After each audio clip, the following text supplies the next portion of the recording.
shacab ku nool degmada Farlibax ayaa ka dalbaday dawladda Soomaaliya iyo hay'adaha samafalka ee gobolka Hiiraan ka howlgala in ay ka caawiyaan horumarinta degmadaas oo xilligan dhibaatooyin ay ka jiraan.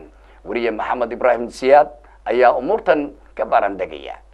qaar ka mid ah shacabka ku nool degmada Farlibax ee galbeedka gobolka Hiiraan oo la hadlay TV-ga caalamiga ah ee Kalasan TV ayaa ka dalbaday dawladda dhexe ee Soomaaliya iyo hay'adaha samafalka ee gobolka Hiiraan ka howlgala in gurmadyo isugu jira dhinacyada kala duwan ee waxbarashada, caafimaadka iyo dib u dhiska degmadaasi ay ka caawiyaan.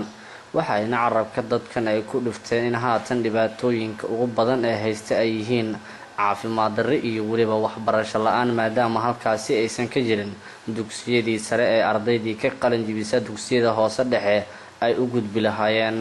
meeshan waa degmada Farlibax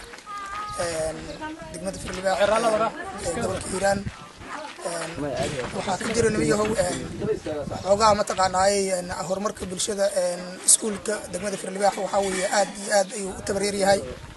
waxaa ka furan dugsi hoose dhexe ka furan waxa way dugsi sare ma lahan mataqaanay hadii aan la idmo isbitaal weyn ma lahan isbitaal yar yar oo baraafada ay leedahay degmada Farlibax. waxaan u baahanahay in loo balaariyo isbitaal aan baraafada ahayn oo isbitaal weyn noolaga dhigo noola balaariyo ayaan codsanaynaa. iskuulka in dugsi sare ilaa heer jaamacadeedna la gaarsiiyaan codsanaynaa. magaalada Farlibax ee wadooyin ma lahan, biyo ma lahan, wadada mataqaana wada carri ah iska boor ah. magaalada Farlibax waxay u jirtaa gobolka Hiiraan 45 magaalada Beledweyne xarunta gobolka Hiiraan waxay u jirtaa 45 kilomitir. waa magaalo nabdoon, waa magaalo nabadgelyo ah, waa magaalo hadii Ilaahay idmahay aad iyo aad u fiican. xadka Itoobiya waxay u jirtaa 9 kilomitir ay u jirtaa.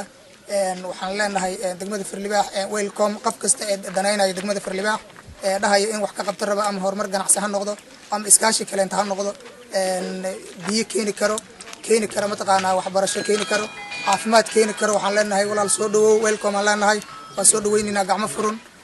mataqaana isdhexgalka bulshada degmada Farlibax waa okay aad u fiican yahay. waxaa jooga ururo dhalinyaro, ururo haweenka, wax badan ayaa joogo. marka labaad aniga degmada Farlibax waa ku dhashay waana ku dhadhalay. alxamdulillah shukri barwaaqi horumaran ku gaarnay. cadow iyo cadaawan waa iska celinay alxamdulillah ilaahan ku mahadinay. roobna waa noo da'ay. mideeda kale degmada waa degmo isku xiran, gudoomiye cusubna loo doortay. ilaaha mahad iyo shukri leh gudoomiye ku xigeen. hay dhinaca dhibaatooyinka ka waran degmada iskuulaadka ilaa dugsi sare ma leedahay, isbitaal weyn ma leedahay, wadooyin waaweyn ma leedahay. maxaa xilligan bulshada aad ugu baahan yihiin? meeshaas aadan ugu dayacanahay. isbitaallo waaweyn ma qabno dadka lagu qala ama lagu barbaar. maxay ma qabno maxay Allah ku roonaaday. iskuul waa leenahay laakiin iskoolada sare noogama dhisna meesha. taas baa ka jirto. hay dhinaca wadooyinka ka waran iyana wadooyin waa u baahanahay. waxaan ka rabaa magaaladan waa magaalo aad u baaxad weyn oo degmo dhalinyarada aad aragteen oo farax badan oo meeshan joogto dugsi hoose ma ahan dugsi sare ma baaydan ugu badan waa horta waxbarashada. tan kale xigta in badan bay abaaro fara badan soo martay magaalada oo ay wax badan xoolihii iyo dadkii wax dhan ku leedeen. guryaha baad aragteen soo badan waa fiiqan yihiin. waxaba yaraatay taakuleynayna ilaahay xaqiisma wax bilaadan oo keenay malaha. marka adduunka meesha kastoo joogto iyo cid allaaliye cid kastoo meesha waa nabad. waxaan danaynaynaa in ay si baaxad ay xoog noo soo saaraan.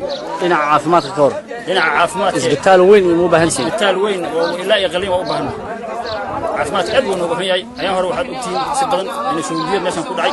dad badan ilaa 20 ruux ay ku leedeen. dadkaas ayada in kastoo gargaar badan aan helin laakiin wax baahi badan aan u dhigay. degmada Farlibax wax badan bay u baahan tahay xagga sida iskuulaadka, dugsi hoose, sidoo kale inta jidadka oo dhib baa gaadiidka ay ku qabto dhib weyn. maartay markay socdaan ay meelaha qaar maartay la go'ayaan la xirayaan. ayaantaan ururka dhalinyarada ay nadaafad ku wadaan maartay dib u dejin dhagax waxba ku wadaan. waxaa kale noo dan biyaha maartay aad dhalin lagu sheegan oo maartay biyaha xilliga la gaaro roobaadka waraabaha iyo dadka ay biyaha isla cabayaan oo godad ay ku jiraan. waxaa kale ka codsanayna beesha caalamka degmada Farlibax waxa u qaban karto inay nabadgelyadeeda waasac tahay, in la soo dhaweynayo gacmo furan lagu soo dhaweynayo. Maxamed Ibrahim Siyaad TV-ga caalamiga ah ee Kalasan TV Beledweyne.